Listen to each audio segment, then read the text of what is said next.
now it's supposedly live. Let's work that out. Is it live on the actual YouTube first?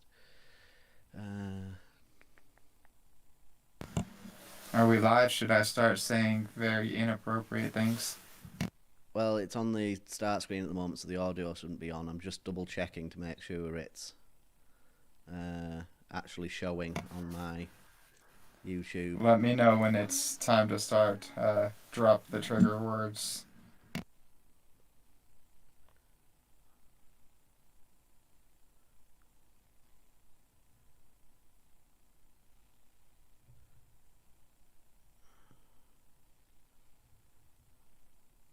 Right, that is saying live for that now.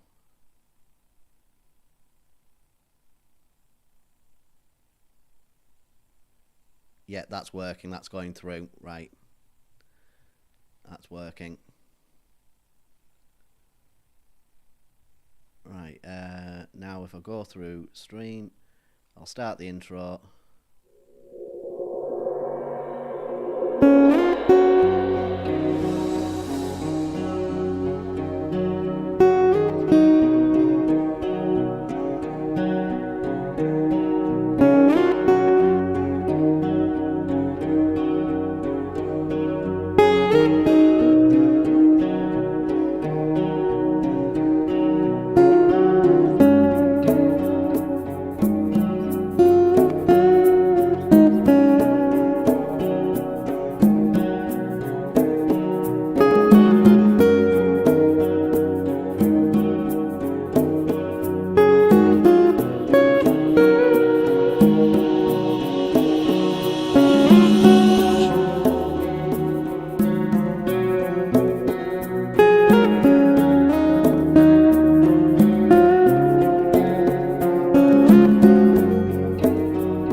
Right, hello and welcome to the Borg Skeptic Show. This is our first stream.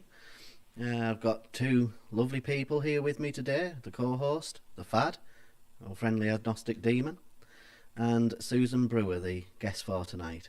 It's lovely to have you here. Hey, Susan. Very Hi. good. How are you today?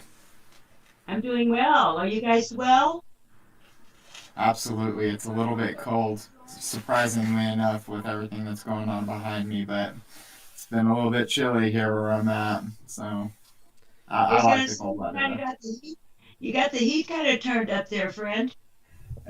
You have to around here, you really do. How It's can it be very cold mild in hell? in the cities where I am here in the States. Yeah, we're over here. We're all on lockdown at the moment. There's been another spike in the pandemic, so Yeah. we're all closed up a little bit. Yeah, so Yeah, it's That's unfortunate. not been much fun in the States either, my friend. we'll get through it sometime next year, hopefully. We will. We will. That's high hopes. Yeah. Yeah, so Susan, we wanted to chat with you tonight about your experiences with Jehovah's Witnesses. So Okay. your story's a little bit different than most, coming in quite on far through your life, weren't you? You weren't born in. Yes. As a matter of fact, I was 62 years old before I started my Bible study, Borg. Ah, right. Well, that's very interesting. Wow. So, were you religious before joining Jehovah's Witnesses, or? Well, I was one of those kids back in the 60s and 70s that was sent to church, not taken to church. Yeah. So I had a basis of Christian beliefs. You know, I grew up in a good family, but not a church going family. But you kind of believe, you know, that kind of. I know it's rather vague, but I really don't know how else to put it. I wasn't literally brought up as a Christian in a Christian home, but the influence was there. Yeah. Yeah. No, I kind of have the same upbringing, I would say. Yeah, it's very hard not to have Yeah, the yeah. influence of religion there these days, isn't it? It's Yeah. there's a Yeah. lot of religious influence. So how did you come about to get into Jehovah's Witnesses? What was your conversion story? Well, as I've communicated with you, I do tend to digress or kind of go down a rabbit hole. So please feel free to interrupt or stop me. Okay? Yeah, that's And I fine. did make notes. Um, Rabbit I holes are met- good. I was having some trouble in my marriage. I also had several significant losses in my life to death. My mother, my father, my sister, and both of my brothers. So I met a young lady where I was working, and we became friends. At one point at our work, no one else was around, and we were just chatting. And for some odd reason, I asked her when her birthday was. Hmm. And it turned out she was born the same day as my son. But then she also repeated that I don't do birthdays. Now, I had met some Jehovah's Witnesses in the past, and so I knew they didn't do birthdays. And her saying I don't do birthdays kind of made me think she was a witness. So I said, "Are you a Jehovah's Witness?" And she said, "Yes, I am." So that we just kind of dropped it there.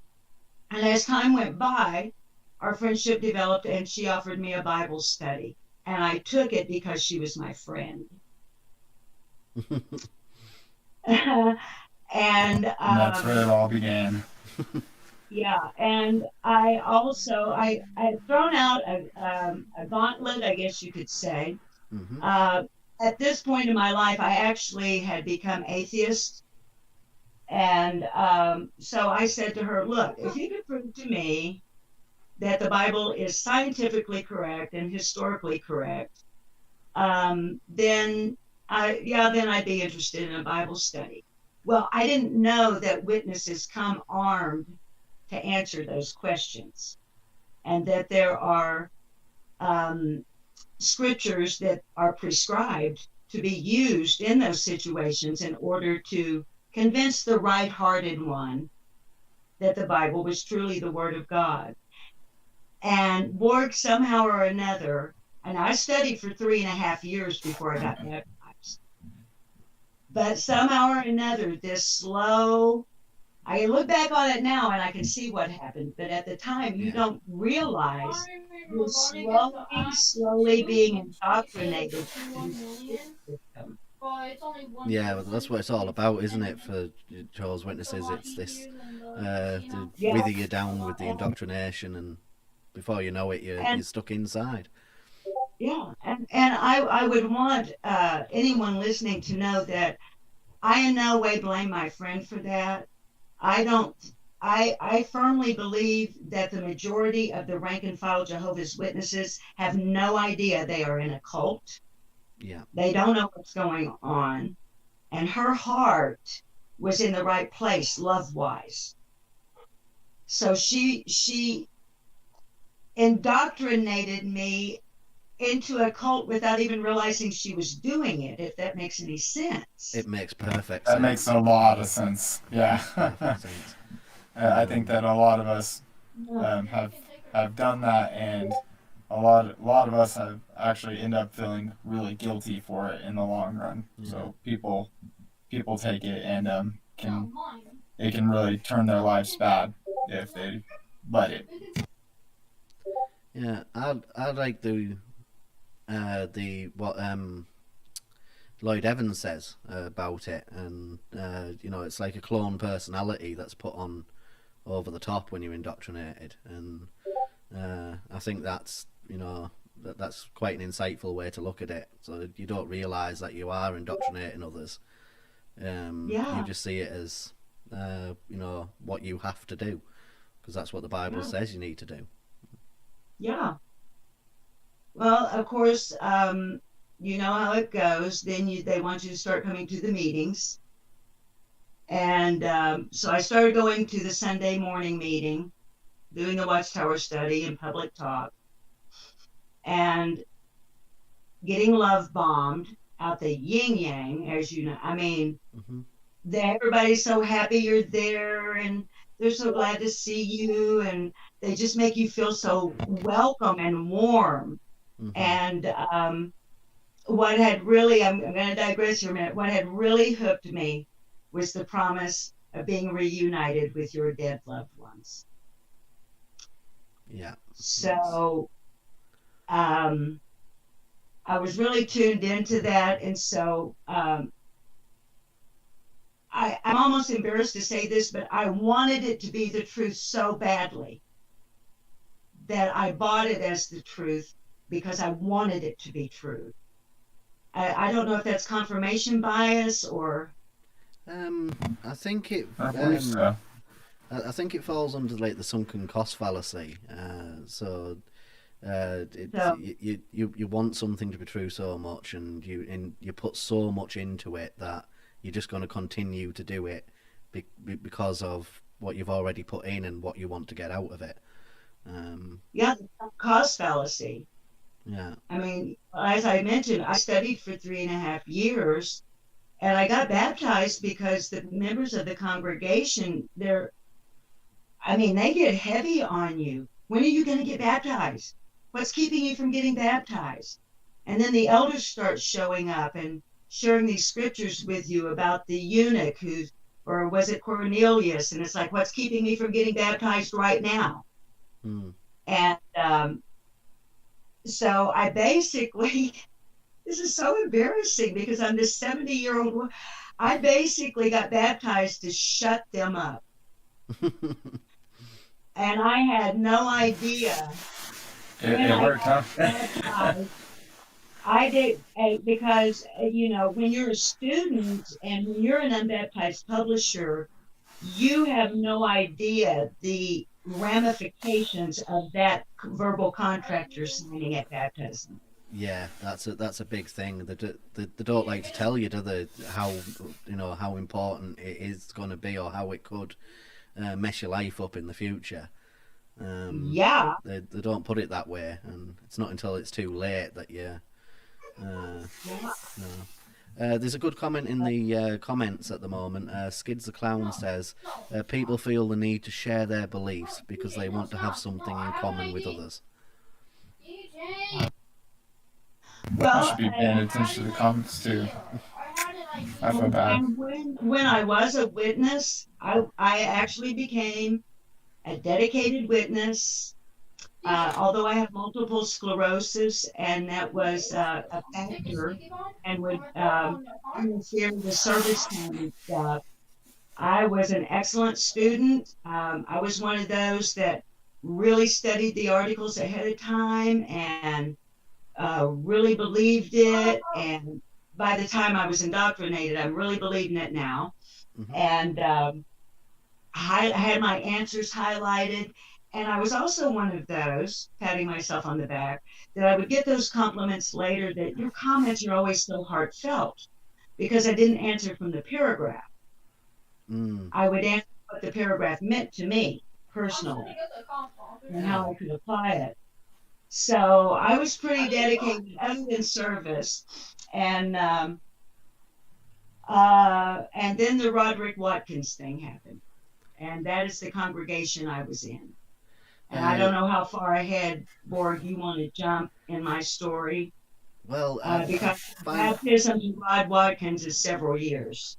Well, do you guys want to give me the TLDR on? Because I actually really don't know that much on this at all. So. Yeah. So do you want to go with this, Susan? Do you want to explain a little bit for Fad and anybody who's not Jehovah's Witness exactly what this is about? As a matter of fact, I would love to have the opportunity to explain it, because at this stage of my life, health and age, etc., the only way I can be an activist is to talk about these issues with programs such as yours.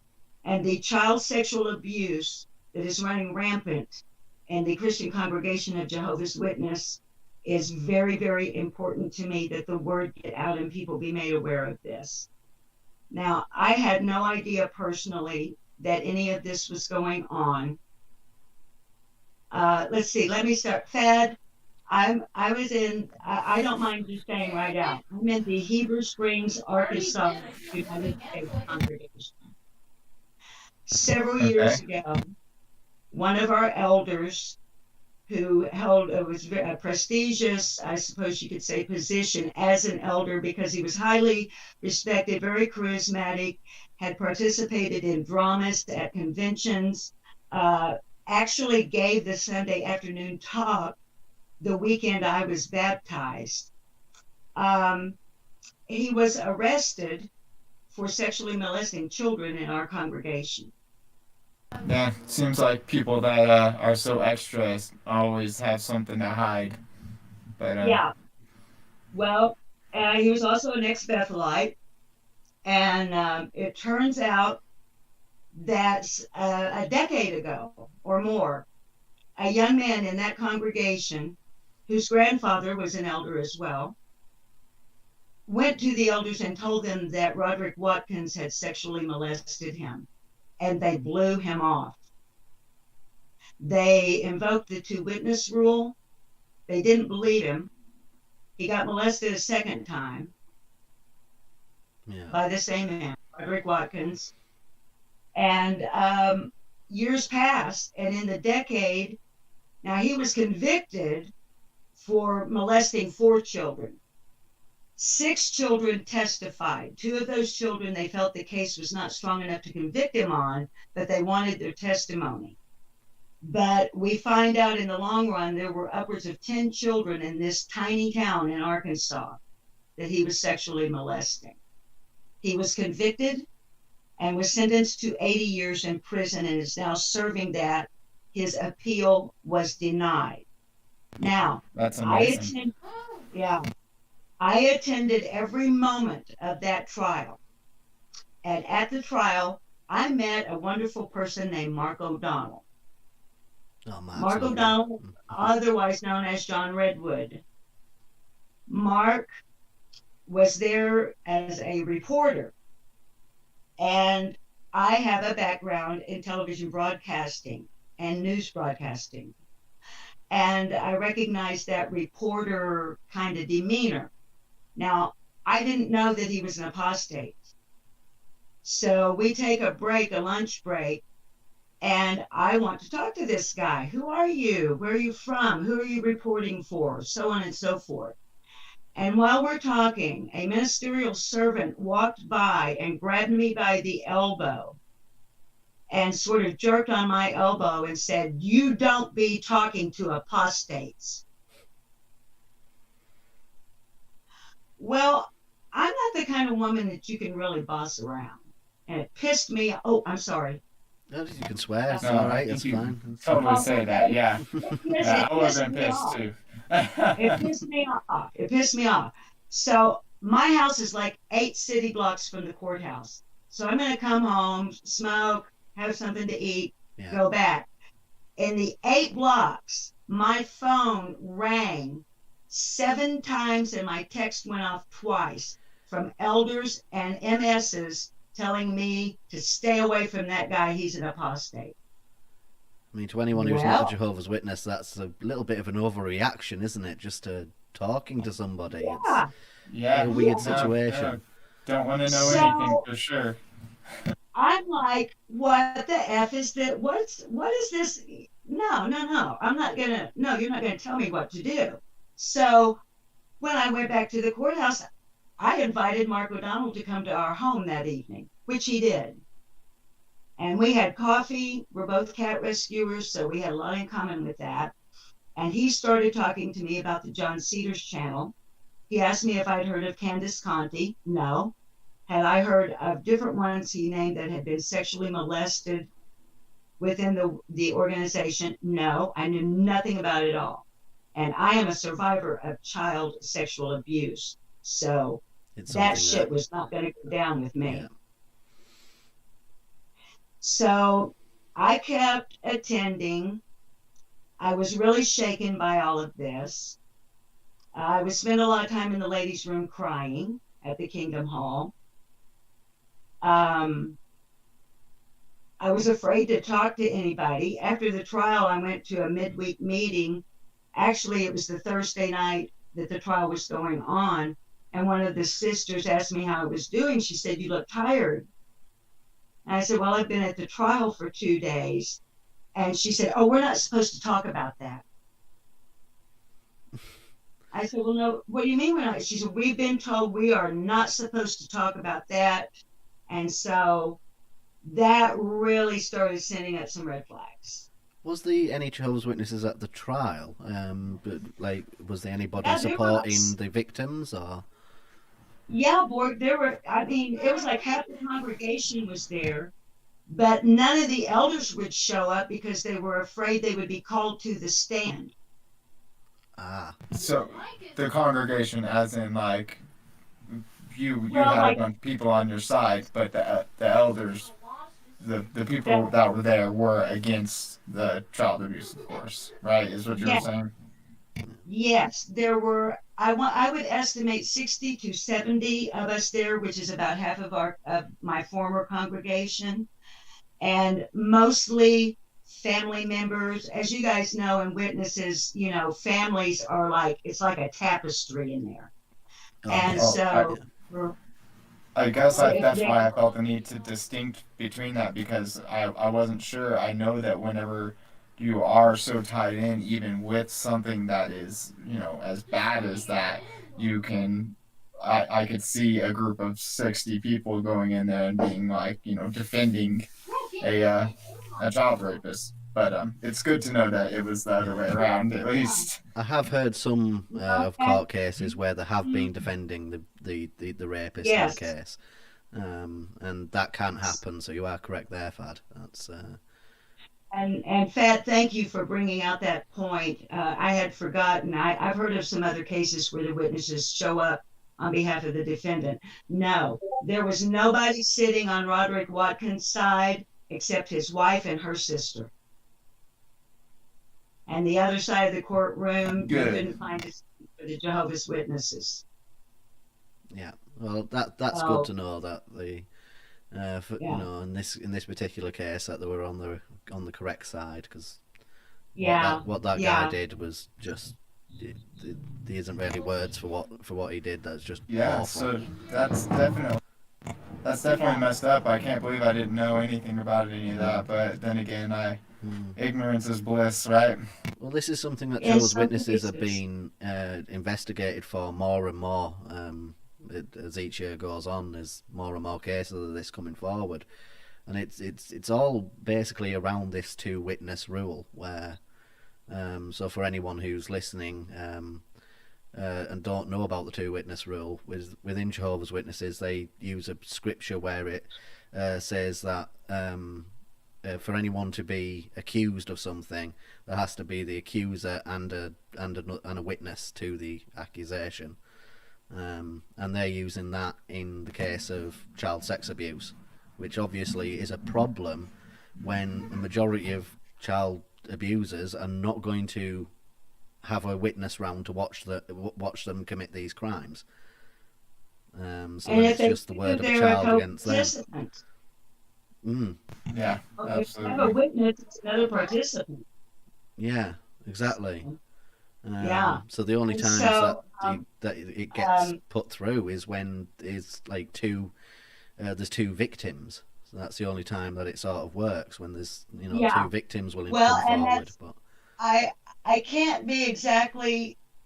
I don't want to give any false information, but I believe, as best as my memory serves me, it was when other children start coming forward. Yeah. And finally, oh, no. I'm thinking of another case. No. The mother of one of the children, this young boy was studying the questions for baptism. And when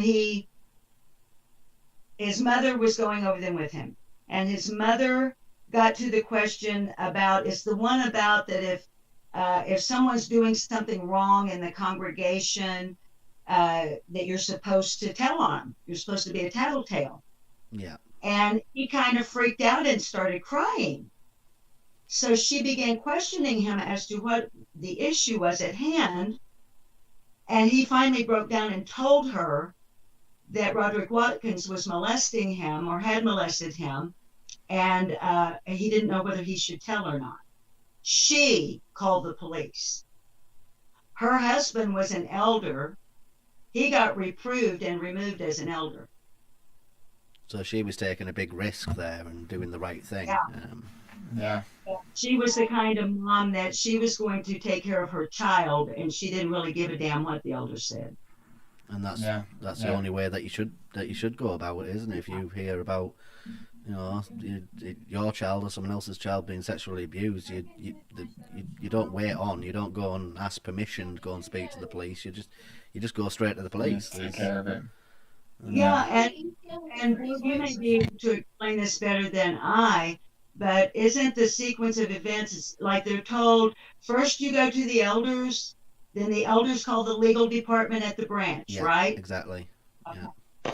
And generally speaking, the legal department at the branch is not going to do a damn thing. Yeah. The crazy thing is these accusations of, like, shoplifting or stealing or some minor sort of crimes, and they'll tell you to go straight to the police. Yeah. Apostate comes round the Kingdom Hall and dishing out apostate material outside the Kingdom Hall. You go straight to the police.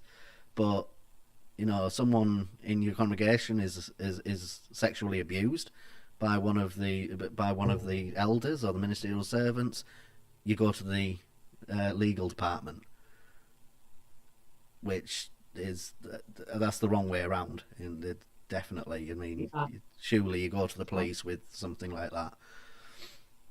Yeah.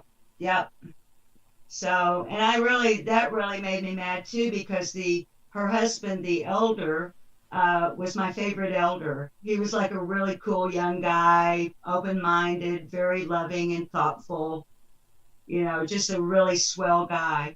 And by the way, every one of these families has moved away. None of them stayed here. They all went somewhere else. Yeah, that doesn't surprise me. How could you stick around? But then we fast forward to the coronavirus and Zoom meetings. So that would have been earlier this year, and like February time. For us here in Arkansas, it was March. March. And so I go through getting all the setup and blah, blah, blah to be at the Zoom meetings. And with the multiple sclerosis, quite frankly, there are days that I just don't even feel like getting out of bed, much less dressing up for a meeting. So I would be prepared and I would attend the meeting, but if I didn't feel well or I didn't fix up, because they expected you to dress just like you were going to the Kingdom Hall. Oh, that's a well, bit I over the would top. be there, but I wouldn't turn the camera on. Mm. Well, then I started getting in trouble for that. They were calling me, and they even put a little banner up on the Zoom screen one day that said, "Turn your camera on." So I just left the meeting. And so this was my first time. Up until then, I did not have unlimited access to the internet for financial reasons. Yeah. I finally had access to unlimited data. And one day I thought, what was that channel that Mark O'Donnell told me about? I'm going to text Mark and ask him to remind me, what was that? So I did. And my hands were actually, I'm not kidding, guys, my hands were like this as I'm trying to access the John Cedars channel on YouTube. I'm like, oh my God, somebody's going to find out I'm on here. I was terrified. But the program I went to on purpose was this. I went to the Watchtower in Focus regarding the Rod Watkins trial. Because as aforementioned, I was there every moment, and I knew everything that had transpired. So I knew that if this lying apostate John Cedars was going to misrepresent any of this, I would know. Yeah.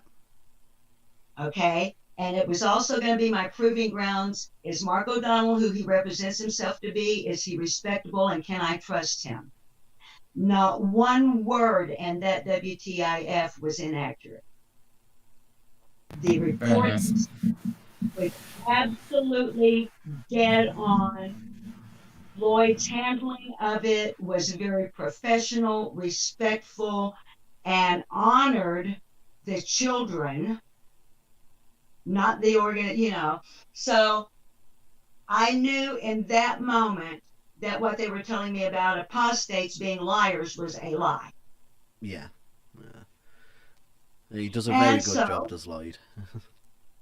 So I started, then I got to a point where I would activate the hotspot on my phone, turn on my tablet to the Zoom meeting, not turn on the camera, not turn on the mic, just let them think I was hanging out there.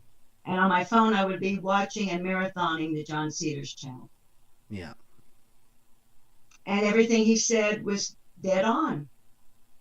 And so I figured out how to have a fake name. I was lip-locked no more. I like that. And I would comment. And Borg, when we first started on the Discord, I was still lip-locked no more, remember? I remember it was the first few months that I was actually on the Discord with Lloyd Evans' server, and I remember you coming out and your disassociation and everything being announced, and I was dead excited. And I'm kind of welling up with tears here, but it's not tears.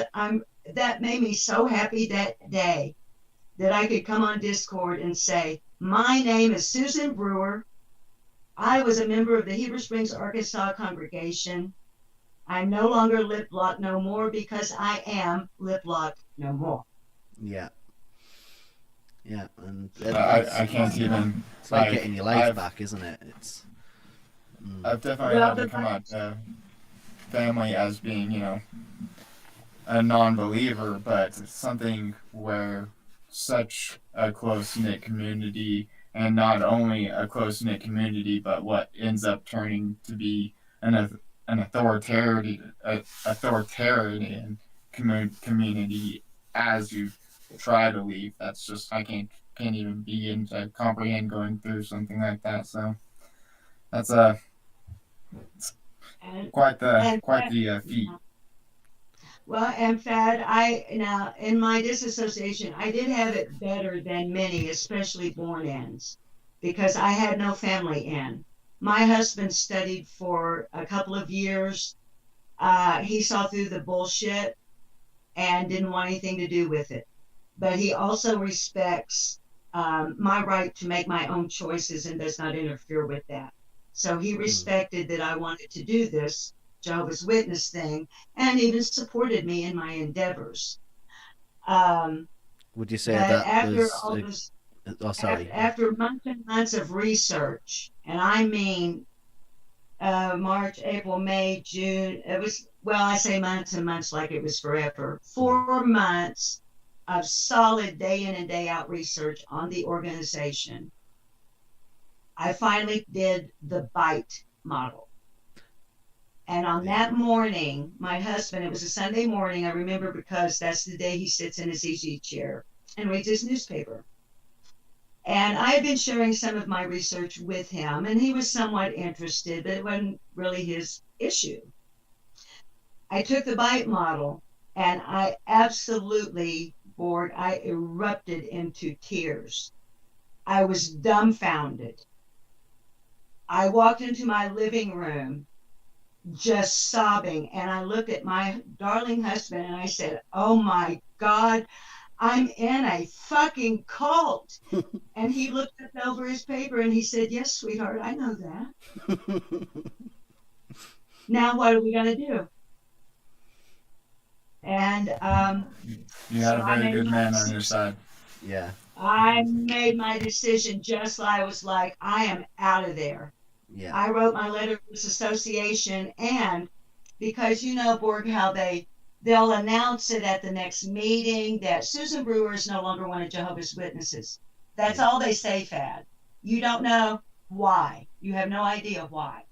It could be because I smoked a cigarette or because I committed adultery, No, or because I'm bisexual, which I am. Okay, so easier to character assassinate whenever you keep it on as broad as you possibly can. So I made a plan and I carried it out because I'm somewhat of a social butterfly. I had the cell phone number of almost every member of the congregation, and I texted them on a regular basis. So I put my DA letter in a text. I scheduled the sending to 107 congregation members all at the same time. You did right. So everybody got it, and everybody got the 12 reasons why I was leaving. So the elders could not screw with my reputation. Of course, they're still going to say I'm mentally diseased or whatever they say now. Yeah, and that I am feasting at the table of demons, of course. What I'm actually doing, my darlings, is I am living my life again. Exactly. So was there much shunning after you left? Did they? I'm totally shunned. It's one of the hardest parts of it, isn't it? The reason it's heartbreaking is because those rank and file people in that congregation. I'm so sorry. It's okay. It's an emotional thing. You're doing really well, and thank you very much for spreading your. Well, yeah. The rank and file in the congregation never did anything bad to me, and I was actually friends with many of them. And my Bible teacher, who had been my friend, she blamed herself. She was one of 4 people who contacted me almost immediately. She called me on Duo, and I wouldn't answer it. And finally, I just texted her and I said, I can't talk right now. I'm too upset. And finally, I called her, and she blamed herself. It was her fault that I disassociated because she didn't spend enough time with me and she didn't shepherd me. And then that pissed me off, because here's this beautiful young woman, young enough to be my daughter, by the way, whom I love to this moment very much. And I can't fucking talk to her. And on top of that, she's indoctrinated to the point where she's blaming herself. And well, her father is an elder. Her mother is a pioneer. She lives with her parents. Yeah. And so I like what you were saying earlier. They drive by my house. When they drive by my house, and there are many of them that do, because right up the road, there's a rather large, there's a woodworking place, and it's owned by the Kobe, the congregation over, I can't remember what it's called, the COBE. Yeah. Anyway, they drive by. They literally will put their hand up at the side of their face like a blinder if I'm outside. Yeah, I've experienced that myself, and it's a weird way of dealing with the situation, isn't it? That's yeah, ridiculous. Childish. It's but they don't see it that way. They see it as, you know, you're mentally diseased, or, you know, and they, you know, and as you were saying, you're spending your time with, you know, hanging out with demons and that, so they have to do all of these things to show that they are shunning you. It's not just a case of them not talking to you. They have to openly show that they're doing that to every other person that they're with. I may be completely ignorant, but I picked up on a word that you were using, and you were using the word disassociation from them. So is that the common term, to disassociate from the church, or is that just what the term you're using? Well, it's quite common. There are a couple of different ways to get out of being a witness, Fad. The disfellowshipping is when they kick you out because you've done something against the G-Borg's rules. Not our board, not Borg Skeptic. I call the governing body the G-Borg. But if you get busted for breaking the rules in the cult, then you get kicked out. And maybe you can work your way back in if you're willing to, you know, throw yourself on the floor and beg, and just, it's ridiculous. I'm not even going to go into it. It's not a nice way to get back in. Yeah, it's not a nice process. And I've known those that have tried, and it didn't go well for them. So, because I like to have control of what's going on with me, a letter of disassociation is a letter that you write telling them that you don't want to be a witness anymore. And in some ways, that's a lot worse, in my personal experience, than being disfellowshipped in the way that you're treated, because you voluntarily have exited the cult. And so that marks you. So, but yeah, so I guess I've answered it. That's their term for it. If you do it in that certain way, you are disassociating from the church, which I just find is very interesting. Like that's probably a literal idea that they're thinking. You know, you are, in their eyes, disassociating from their reality, and so you're removing yourself from it. I don't know. I just didn't realize that, so I found it interesting, and I didn't know if it was just by chance that you were saying that, or if it was an actual term. So it's cool to know. I also chose that method because if you are disfellowshipped, they will start love bombing you again at some point, and they have a program called Return to Jehovah. Yeah. And so they'll start trying to get you to work your way back into the cult. But in the Secret Shepherd the Flock book, which is the elders rule book that nobody in the organization is supposed to know about except the elders and the higher ups. Okay. And the apostates. If you disassociate, there's no appeal. So that means, to me, that meant they will leave me the hell alone. I have no chance of going back, even if I wanted to, which I wouldn't. And it gave me the control. It was kind of like saying, you can't fire me because I quit. Yeah. Plus, I wanted everybody to know what I knew. Now, obviously, or seemingly, that information was just kind of pushed aside because I itemized my reasons for leaving. And I was hoping that it would at least pique the curiosity of a few, that they would have the courage to at least ask me, what the hell do you mean by that? One person, one, I don't want to say too much about it because it's a small town and we never know who's watching, especially Of course. People from the branch office and stuff. We know trolls watch this stuff. But there is one PMO who has been texting me and asking me things like about the NGO with the UN. Yeah. And different like that. Yeah, that's a. I'll have to do a video on that at some point because that's a very interesting story in of itself. Yeah, you will have to do a video because I am ignorant on this as well. This is what I'll have to be. You'll have to name me something else. The ignorant side host. I can tell you some stuff about Protestantism, but that's about it. Yeah. Well, I do say that ignorance isn't bliss, and that and it's your ignorance in this video, Fad. That's why I've put you in hell for the video. You know, burning away there. Believe me, I chose to be here. Yeah. Well, an NGO is a non-governmental organization, and the CCJW, Christian Congregation of Jehovah's Witnesses, or was it the Watchtower Bible and Tract Society? No, I think it was which is it's all the same anyway. Yeah, it's the Watchtower Bible and Tract Society became members of the United Nations.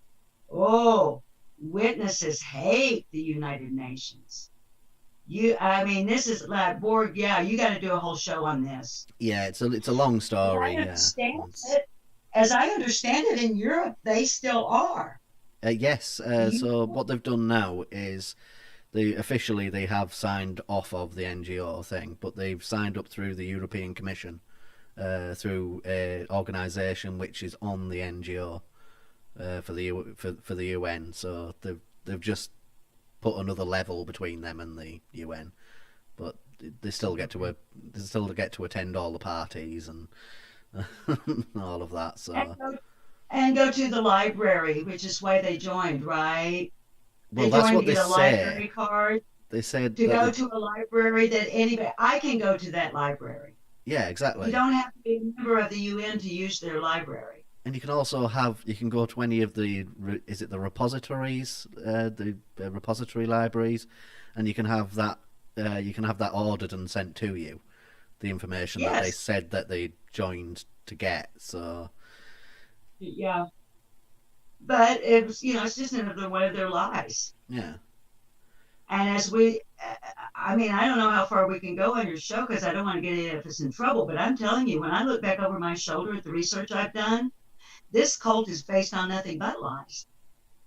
Oh, because they started out by lying. They've lied all the way through. They've predicted how many of them things. Are not based started out on lies? Even if I guess maybe some have good intent, but especially whenever it comes to cults, it seems like there's a prime mover who has an objective, and then other people around that prime mover get to take use of taking advantage of the people below them, like a pyramid scheme. I guess. Yeah, well, it almost is like a MLM. Yeah.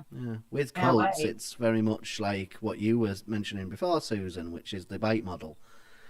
So for anyone watching who doesn't know what the bite model is, within cult doctrine, well, like the investigation of cults, it's been found that there is 4 different areas in which cults will control their members, and that's behavioural control, informational control, thought control, and emotional control. Now, obviously, you can have these in different ways, so you can. But with cults, it's very destructive. The way that they use those 4 things, it's a destructive influence on people, and that's why we say that Jehovah's Witnesses are part of a cult.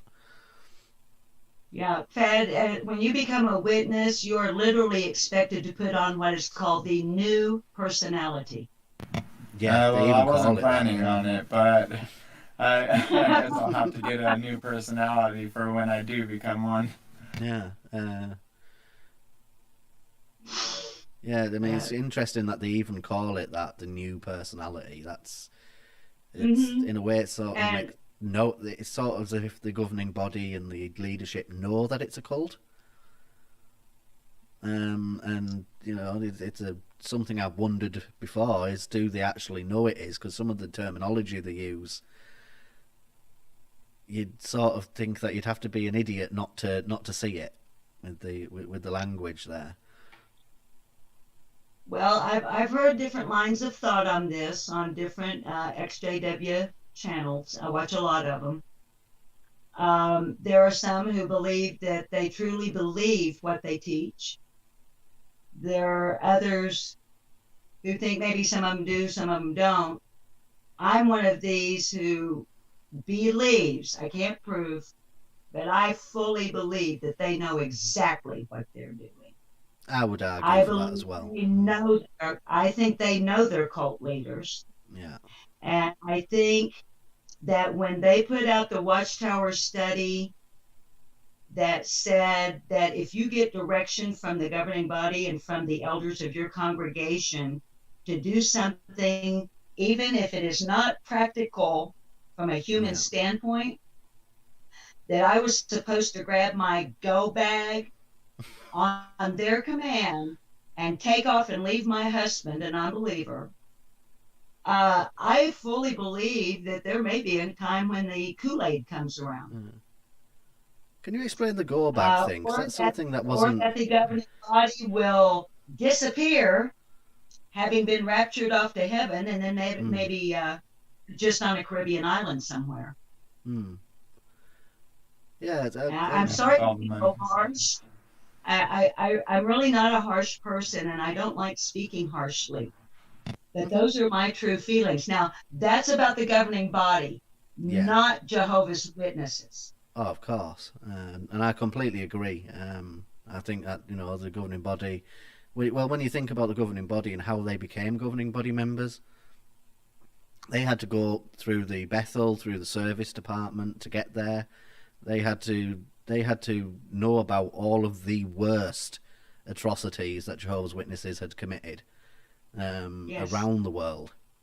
So, you know, and that's how they got the trust that they have to rule, because they took all that in, and either they realised it was a cult and just went along with it, or they were so indoctrinated and that it just glossed over for them, and they just didn't pay no attention to it. But I don't know.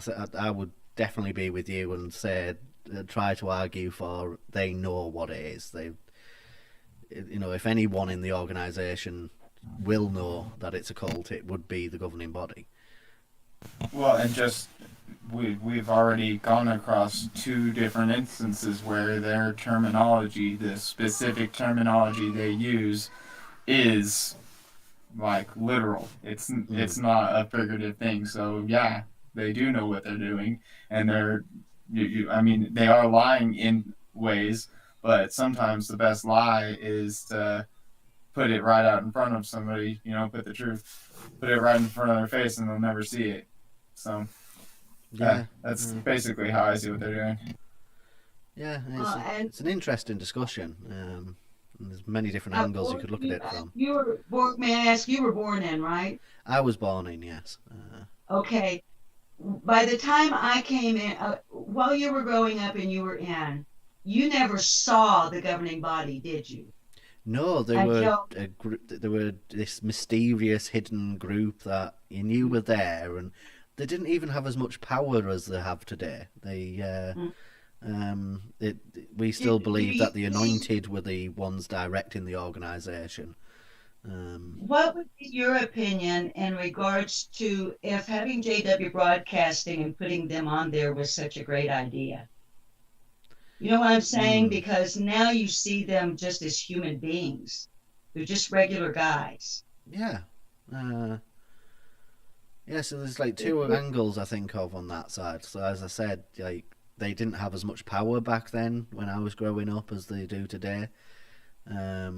It didn't seem like they were the ones who had the, who had the following. It was that they were just servants to the organisation. That's what I remember. It was more like the elders. The elders in your congregation were the dudes. Oh yes, right? Yes, they were. Yeah. And the circuit overseer, he was the circuit overseer and the district overseer. They were the top brass. They were the ones that. I think you see a lot of that same in Protestant and evangelical Christianity as well, though. I mean, it's all just an old boys club, isn't it? No matter which club you're in, it's you got the top dogs, the cool kids table, or the big kids table and the little kids table. So. And you got the kids that nobody will pick to play on their team, right? They're the last one to get picked. Yeah. So I mean, yeah.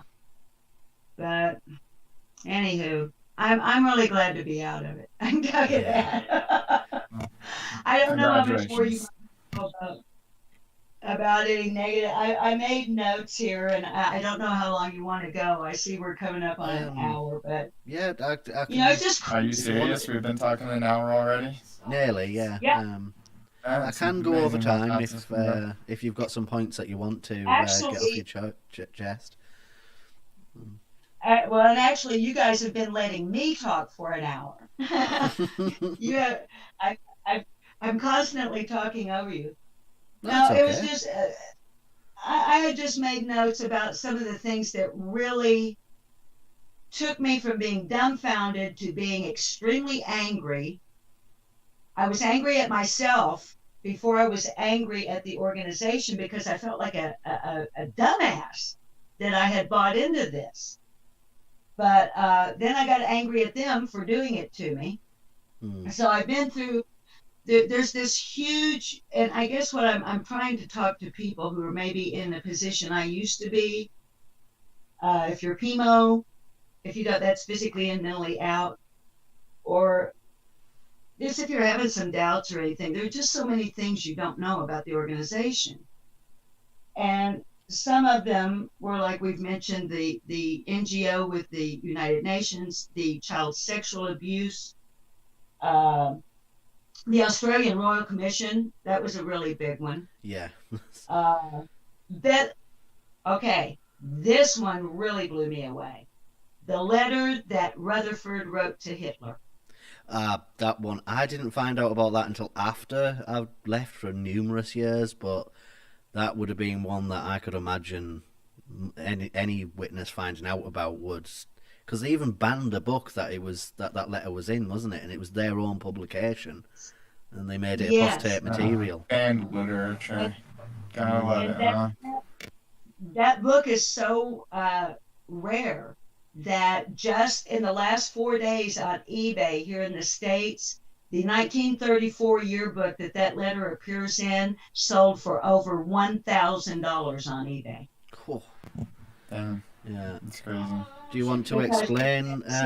Because Kids has just said I'm unfamiliar with that. Do you want to explain? I am. I'm definitely unfamiliar as well with it, or do you want me to explain? It's no, please, Borg. You may know more about it than I. Yeah. So basically, what was happening there was back in between 1932 and 39 with the Nazi Party. As they were taking power, Rutherford wrote a letter trying to ingrace himself with the Nazi Party and Jehovah's Witnesses with the Nazi Party.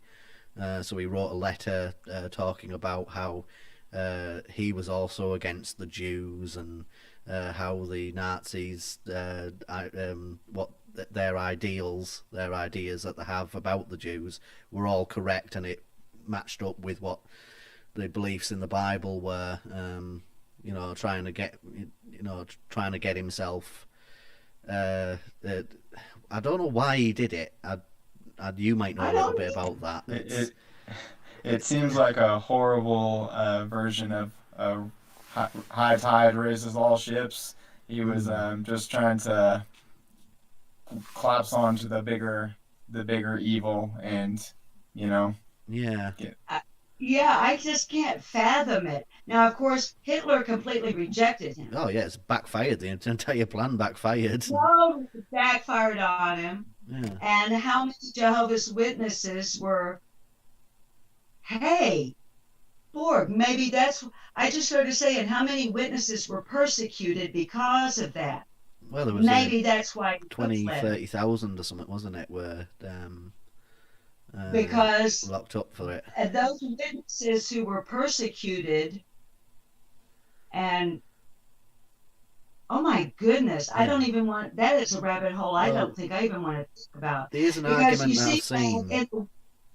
Fad, in the witnesses, persecution is stylish. If you're not being persecuted, you're not a good witness.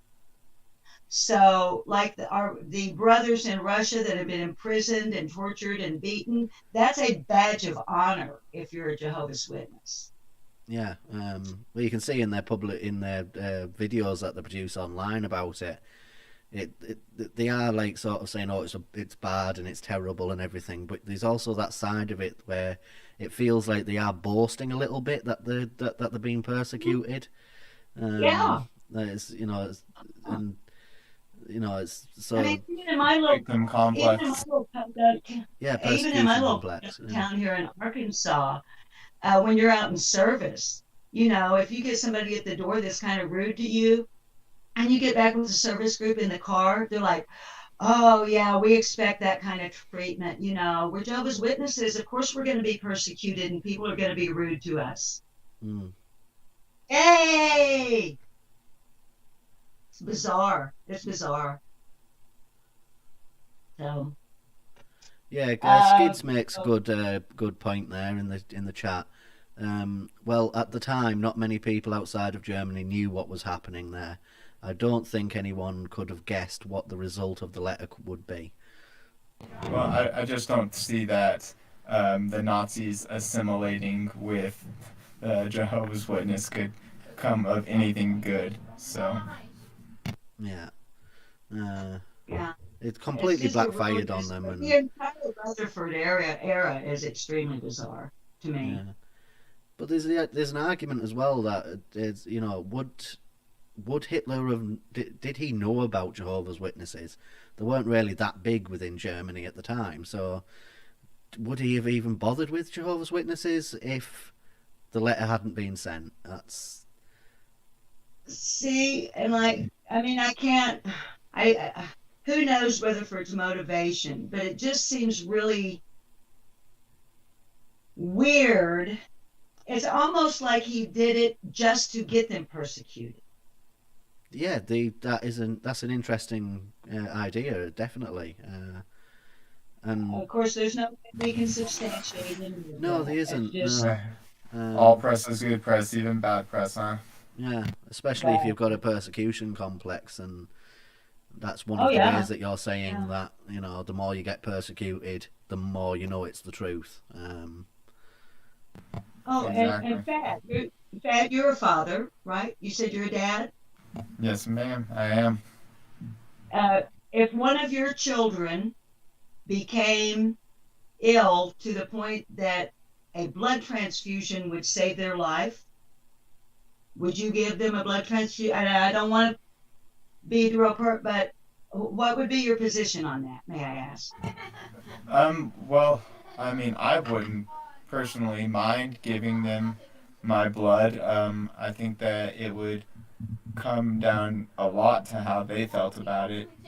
But yeah, if they wanted it, I would definitely give it to them. Okay. Well, if you were a Jehovah's Witness father and you allowed a life-saving blood transfusion to save one of your children, you would be disfellowshipped. You will have disassociated yourself. You're not allowed to do that. Sounds You are lucky. you are expected to allow your child to die.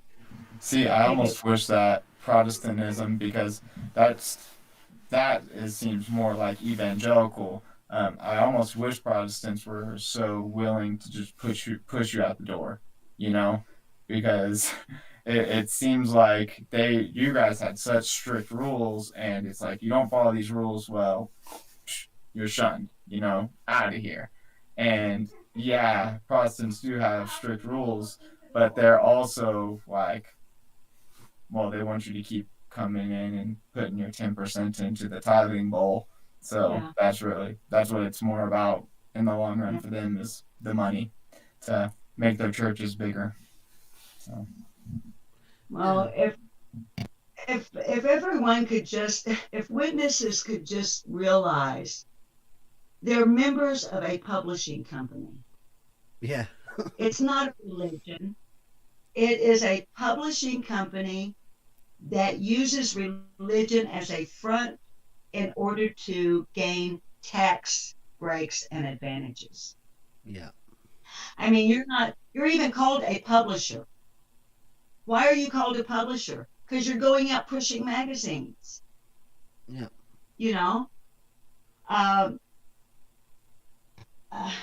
And then So they it's have so many it is rules. a bullshit publishing company who has the capacity or the ability to ruin the lives of millions of people. Yeah. Like the time when with the Bottlegate with Anthony Morris, when he was found to have been going on a Sunday when every other Jehovah's Witness was at a meeting. He was found at Bottle King purchasing nearly $1,000 worth of whiskey. McCallum's. Yeah, McCallum's. Yeah. And one day it was so funny. I was in the trench coat. He had the cap on. Oh yeah, he was going full on like, disguise, wasn't he? Trying to disguise himself. I know. And then wasn't it the following week that he came out with the video? He went over to New Jersey. That liquor store was in New Jersey, not New York. It was like 20 miles from where he lived, wasn't it? There was like 3 Bottle Kings closer to him. And he still went like 20 miles away to go and get his alcohol. And then wasn't it the next week or the next month that he brought the video out about telling children to give up their ice cream money to the organisation? Yes. Yeah. They had the Kate and Sophia video where Sophia can't decide, she really wants the ice cream, but the right thing to do is to give it to the organization so that Tony Morris can go buy some more scotch. Exactly. They live they live completely differently than all the rank and file Jehovah's Witnesses. No, that sounds completely reasonable. Scotch is good, so I don't blame them. And it's not just today that they were doing that. Sarcasm doesn't always come through. Rutherford, he had the mansion, didn't he? He had the was it Rutherford who built the mansion for himself? That's serene. Yes. Not many witnesses know about that. He had to have a place for David to live and Abraham when they came back. And we're talking about, in the United States, it was the depth of the Great Depression. And Rutherford is living in a mansion in San Diego, I think. Yeah. Borg, is that right? Yeah, I think it was San Diego. 2 limousines. 2 freaking limousines with a driver. Yeah. It was Bentley, wasn't it? Bentley limousines he had. They literally willed this mansion to David and Abraham and I think Isaac. Yeah, for when they came back after the resurrection. Yeah. and they can Or be for flown whenever under. they start existing in the first place, maybe. It's just absolutely, it's bizarre. And the more you learn, the more bizarre it becomes. Yeah. I know somebody who believes that they haven't come into existence yet. So whenever they do, I guess they'll have a mansion waiting for them. I'll have What? to start to listen to that. That one went like that. I'm sorry. Oh no, I just there's a gentleman that believes that the Abrahamic faith is all prophetical. Yeah, Richard Madsen. Yeah, he's. Yeah, so if everything that was written in the Old Testament was prophetical, then I guess Abraham and David and everyone would have a mansion to be coming to. That's basically what I was saying. Yeah, he has a completely different take on than It's any different. other theology I've ever heard. He has a very different take on that. Not sure if there's anybody It's else my that favorite. believes that, but it's really hard to argue against. It's my favorite one. How many Bibles have Jehovah's Witnesses had, to your reckoning? I think there have been. How many Bibles have Jehovah's Witnesses had? Oh. They started out using the 1611 King James, I think. Then they started using that kind of weird one, Westcott. Oh gosh, I'm talking out of my I'm out of my pay grade here. I'm starting to talk, but There's been a lot. Then they had a New World Translation, then another Yeah. New World Translation, and then the latest New World Translation. And then there's all because they change it like every couple of years or so, don't they? Add something or take something away. So Yeah, I reckon the And number would be in the as- hundreds. as I'm sure you gentlemen know, in the English language anyway, brackets as a punctuation. If you use that, that means that the word was not originally there. Pick up a New World Translation of the Bible, not the Silver Sword, not the new one, the one that came out before. Almost every word that was put in brackets in that Bible, the brackets are now removed, but the word is still there. I can't. Yeah, doesn't surprise me at all. I rolled They part have of my been old Bible into modifying. They cigarettes. have been modifying. Now, mind you, I'm an atheist now, so what the Bible says, it doesn't really matter to me. But it matters to me that they are presenting this document, this book, as the most accurate translation of the Holy Scriptures, and over 8 million people believe that. And they don't even realize what has been removed, what has been replaced, what has been changed. And there's several specific examples that in the Bible before the silver one that it's like a progressive thing where they just get you used to it, fad, and then you just almost don't even notice it when the change comes. Well, when I was a kid, we were always taught that before Armageddon comes, that the world will get worse and worse and worse and worse until it gets to a certain point. Then Armageddon will come to make things better, and that's what we were taught. But now I've got my grandma ringing me up every now and then and telling me that, it's not that it's going to get worse and worse and worse.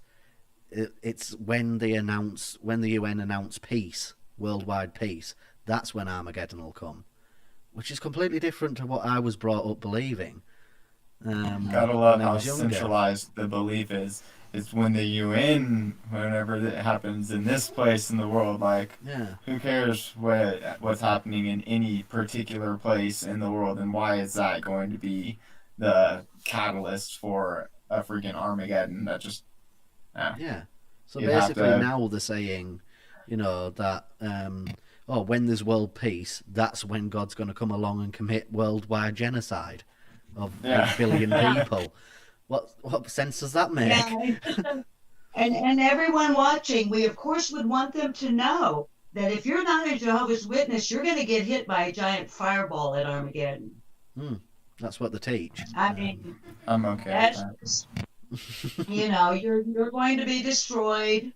And then all of the witnesses, of course, they don't talk about it in such graphic terminology, but then all the witnesses will get to clean up all that carnage in order to live in paradise forever, as long as they do just exactly as Jehovah God says, or else he'll kill your ass. Yep, that sounds pretty awesome to me. Sounds like an eternity I could get on board for. So, sign me up. So, another one, Borg, was when they came out with that they were not inspired. Not Remember that? inspired. They May have came to out with explain a a little bit more. Watchtower study. I think it was 2014. Oh, I was definitely Nice. out. Definitely out by then. Okay. All right. Well, they came out with a Watchtower study in which the governing body let the membership know that they were not guided by the Holy Spirit, nor were they inspired. So I'm like, well, WTF? Why the hell am I listening to you? If you're not inspired, if you're not. And then when Jeffrey Jackson takes the stand and lies under oath that it would be presumptuous when he was asked, do you claim to be God's only spokesperson on earth? Well, now all Jehovah's Witnesses know that's exactly what we're taught. But under oath, with his hand on his own New World Translation, afterwards he says, well, that would be presumptuous of us to say that. That's what they call theocratic warfare, isn't it? When they can lie for the organisation. Yeah. I even had an elder tell me that I could lie to my husband one time. He said it's okay to be crafty. In order to get him to come to meetings and stuff, that it was okay for me to, I don't know what I would have lied about, but he was like, oh, it's okay to be crafty if it has, it's theocratic warfare. Now, this is one time I stood right up to an elder. I said, if you think for 1 minute I'm going to deceive or lie to my husband, you are greatly... No. That's not going to happen. I know for sure, like, today there was a service going on at a local church, and they were doing a Christmas toy drive. And so any kids or families that were in need could come and get your toys for your kids and go on. But that's not what it was. Apparently, yeah, you showed up. It was like one of those what is it, where you get the little rental at the ski place where you have to sit there for the presentation for whatever. Yeah, so you have to go attend the service, do all their little things, and then if you jump through all their hoops, then they'll help you out for Christmas. I've just always been of the belief that if you want to do something for somebody, do it. Don't make them jump through a hoop. Exactly. For it, And this year there was a thing with Jehovah's Witnesses as well, similar to that, which was where they were taking the food parcels from the government. I read about that, a news article about that, where they were taking the food parcels from the government and then plastering their own stickers over the boxes, dishing them out to Jehovah's Witnesses and saying, look what Jehovah's provided for us.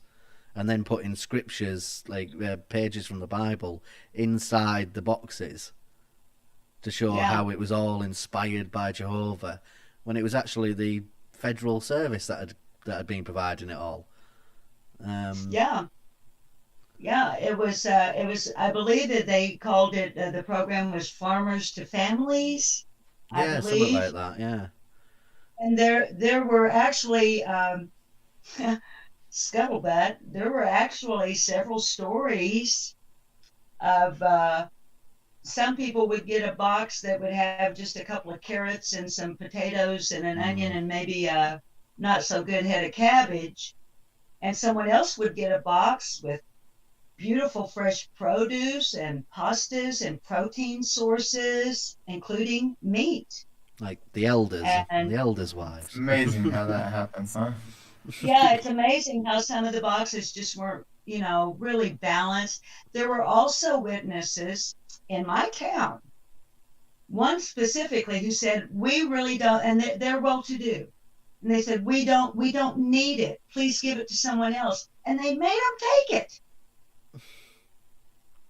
And I knew of other sisters, a disabled, like really physically disabled, elderly single sister who lives in government housing with government assistance. She's the one that got the crappy box of food.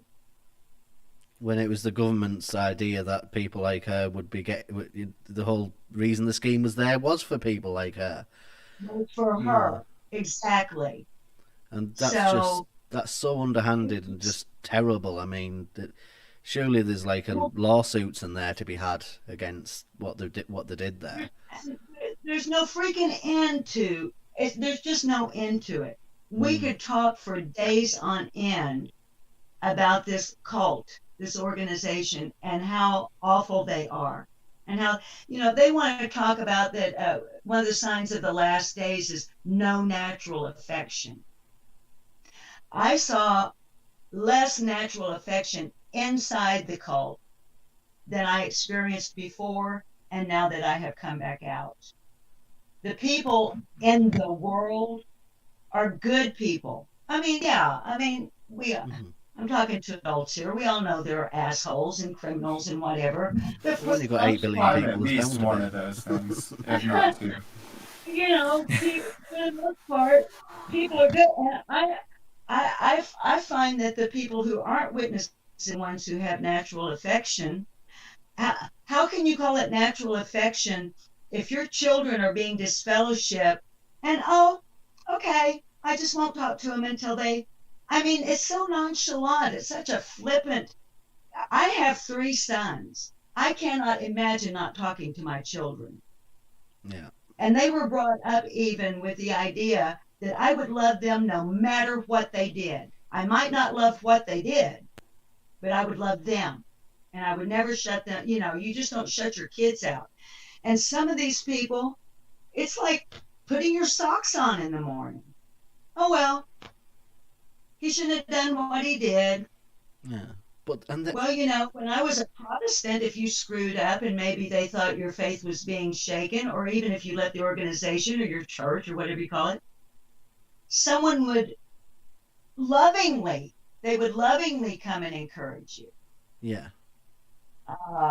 But these people, it's like they don't give a flying rat's ass about their own children.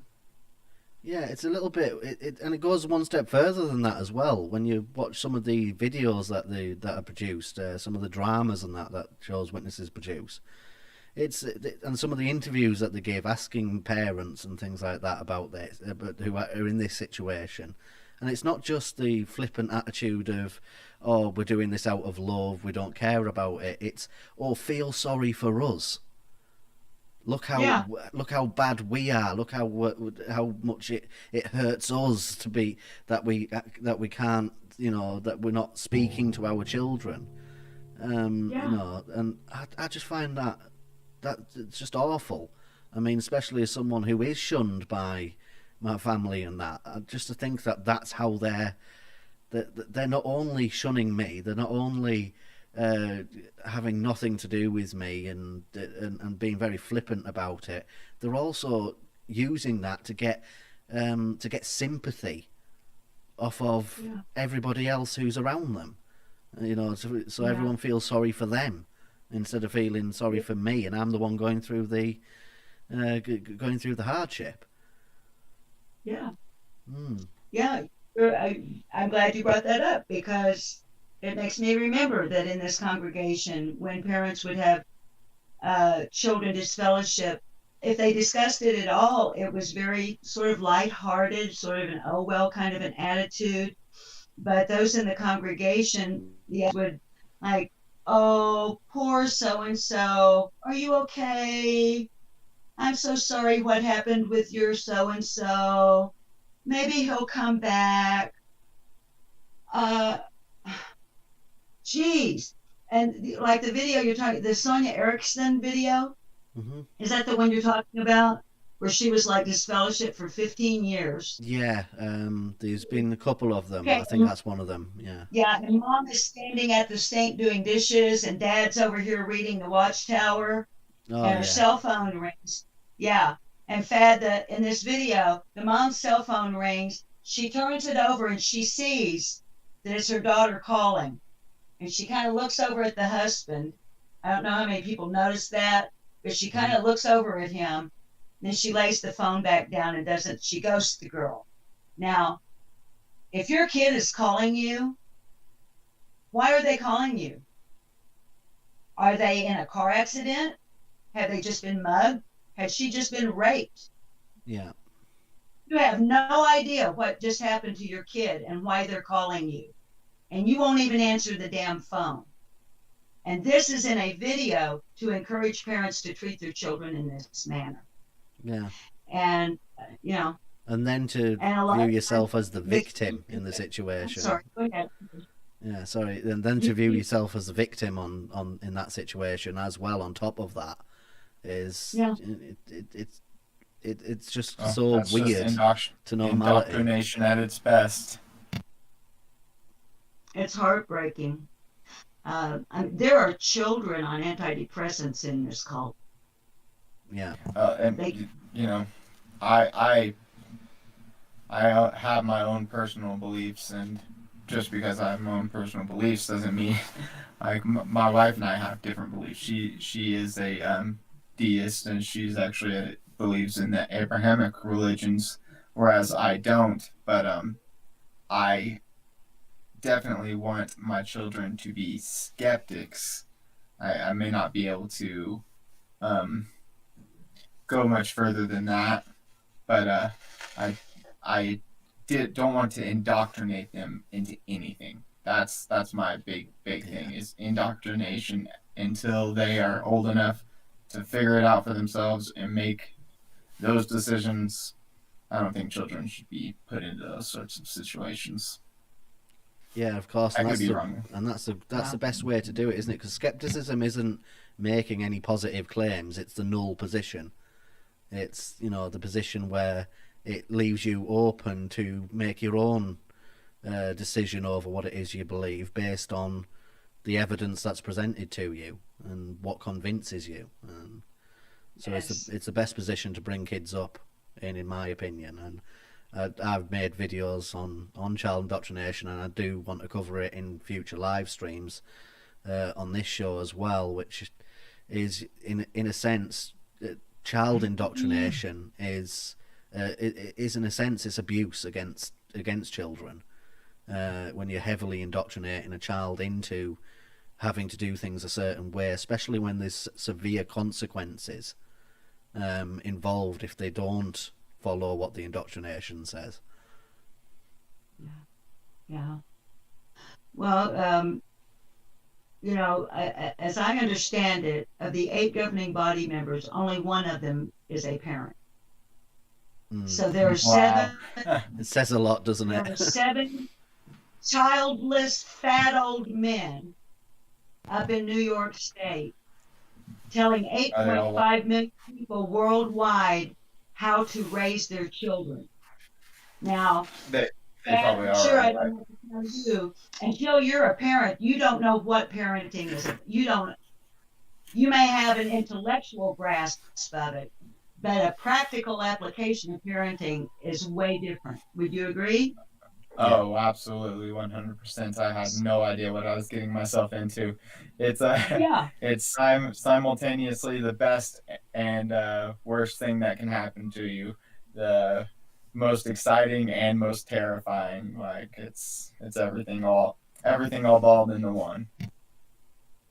So these 8 guys, 7 of them childless, telling all of these people how to raise their children, and here's how you do it. They're not allowed to have any friends that aren't witnesses. They're not allowed to have any toys that might have any connection or implication or anything whatsoever to do with the supernatural, magic, nothing like that. They are to consider school their personal territory for preaching. the bullying that some of the children in this congregation get, many of them went to being homeschooled, which I have no particular issue with homeschooling other than socialization. Yeah, I Well, was of course, homeschooled.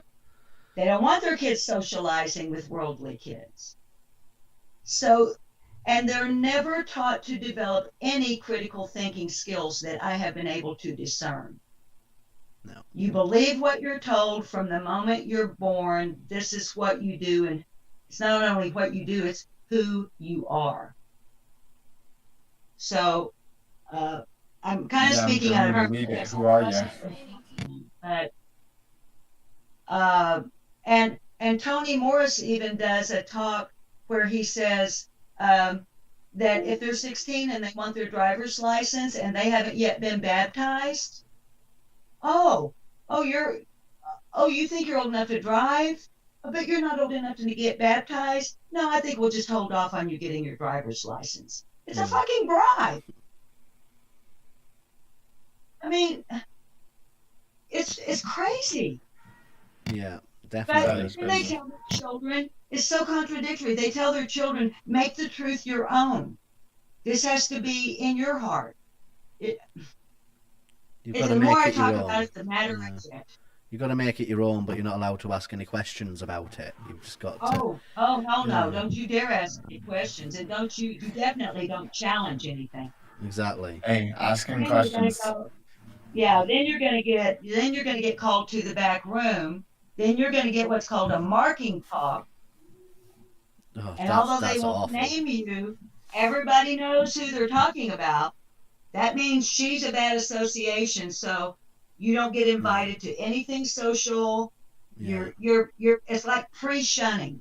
Yeah, it's shunning within the organisation, isn't it? So Yeah. you're still allowed to attend the meetings, but then it's like Well, everyone who you ever knew just cuts you off, and you're just that expected literally is very experience godly, that. though. I mean, if you want to look at it in the at least Christian or Abrahamic or LDS sense, that is very godly to just shun anybody, or if pick favorites and then kill everybody else off, basically, because that's the way he does it. He has a few he likes. He lets them lie and cheat and kill, and then everyone else he calls degenerates. So I don't know. That's my take on it, at least. Yeah. I agree with you. And the more I have studied the Bible actually more since I got out, because I didn't know where I was. When I first got out, I'm like, what the hell do I believe? So the more I read the Bible, I'm like, if this dude is real, I don't like him. He's an asshole. He's bloodthirsty. He's vengeful. He's petty. He's narcissistic. Who wants a parent that would say, you will either do exactly as I say and like it, or I'm going to kill your ass?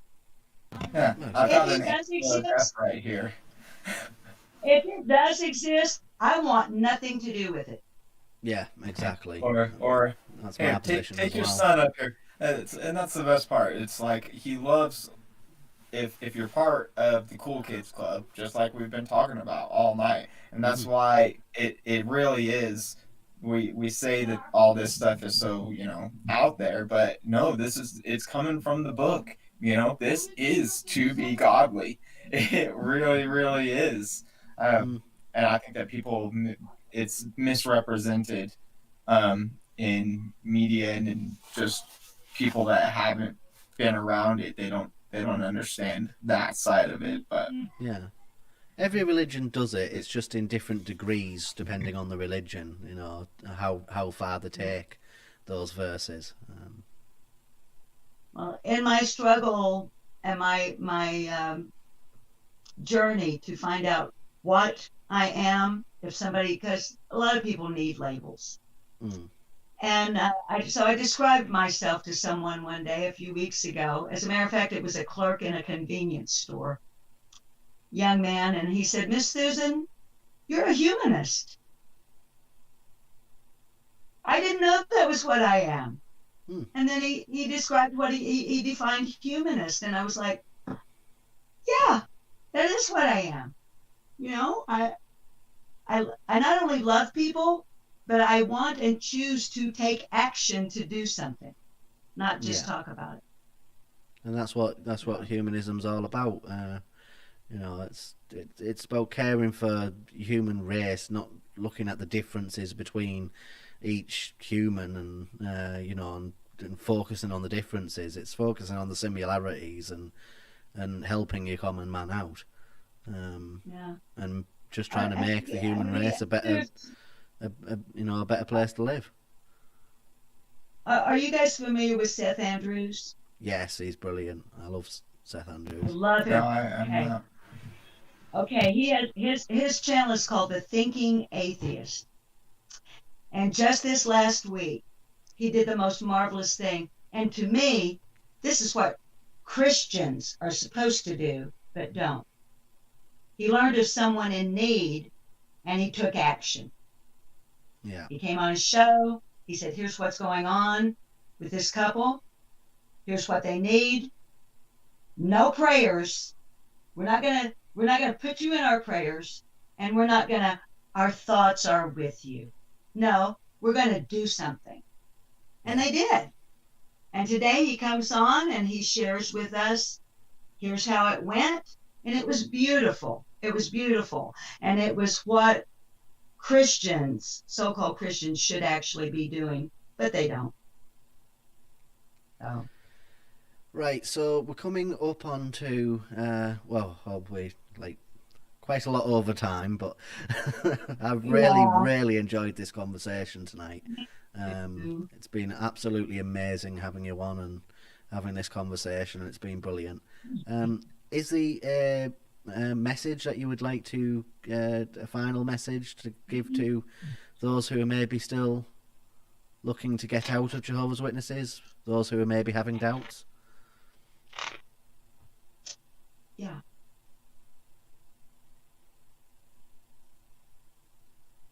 I would want everyone to know that I have nothing but true love and affection for the rank and file Jehovah's Witnesses. They're humans just like all of us. They've been indoctrinated. They're in a cult, and they don't know it. I know that it can be absolutely terrifying. For me, it was easier than for most. I had no family in, so disassociating and walking away resulted in some loss, but not the loss to the amount that others have had and will have. But if your beliefs and what you're taught are the truth, it will stand up to any and all scrutiny. There will be no research you can do that will disprove your truth. There will be no channels or apostates or articles you can read or research that you can do that will convince you it's not the truth, if it is. So please don't be afraid. That's not right. That's not what I want to say. You're going to be afraid anyway. Through your fear. Push through your fear if you have any doubts at all. And reach out and do some research. Never give up on research. And just that I love them. I know none of them are watching, but I love them. And thank you for giving me this opportunity. I know I ramble a lot. Well, it's been No, a brilliant conversation. Been absolutely amazing. It's great to have let people Now I need get stuff to off their go chest. smoke nasty cigarette. Well, we're going to go offline now. I'm going to play the outro and end the stream. But I will be sitting in StreamYard after this. So if you want to have anything else you want to continue on having a chat about, Susan, me and Fad will be probably sat in there. And if anyone else wants to join in on that, I can send an invite. Just give me a message on Facebook or in the chat. We got KCA Randy that just joined in the chat, so maybe we can get him up in the after party. Yeah, that'll be great. Yeah, so I'll end this. I'll play the outro, end this, and then we'll get the after party sorted out. Thank you, everybody. Thank you for coming on, Susan. Thank you very much. Thank you so much, Susan.